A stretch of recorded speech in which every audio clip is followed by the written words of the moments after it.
2 തെസ്സലോനിക്കർ അധ്യായം 1. പൗലോസും സിൽവാനോസും തിമോഥെയോസും പിതാവായ ദൈവത്തിലും കർത്താവായ യേശുക്രിസ്തുവിലുമുള്ള തെസ്സലോനിക്ക സഭയ്ക്ക് എഴുതുന്നത്. പിതാവായ ദൈവത്തിൽ നിന്നും കർത്താവായ യേശുക്രിസ്തുവിൽ നിന്നും നിങ്ങൾക്ക് കൃപയും സമാധാനവും ഉണ്ടാകട്ടെ.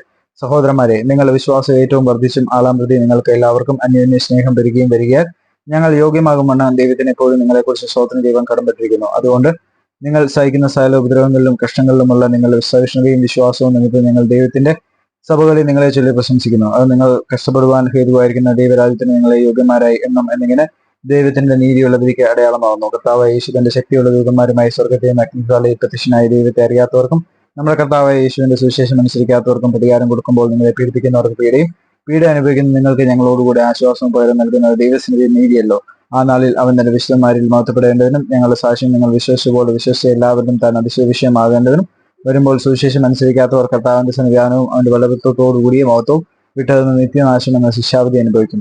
അതുകൊണ്ട് ഞങ്ങൾ നമ്മുടെ ദൈവത്തിന്റെയും കർത്താവായ യേശു ക്രിസ്തുവിന്റെയും കൃപയാൽ നമ്മുടെ കർത്താവായ യേശുവിന്റെ നാമം നിങ്ങളിലും നിങ്ങൾ അവനിലും മഹത്വപ്പെടേണ്ടതിന് നമ്മുടെ ദൈവം നിങ്ങളെ തന്റെ വിളിക്ക് യോഗ്യരായി എന്നീ സൽഗുണത്തിലുള്ള സകല താല്പര്യവും വിശ്വാസത്തിന്റെ പ്രവൃത്തിയും ശക്തിയോടെ പൂർണ്ണമാക്കി തരണമെന്ന് നിങ്ങൾക്ക് വേണ്ടി എപ്പോഴും പ്രാർത്ഥിക്കുന്നു.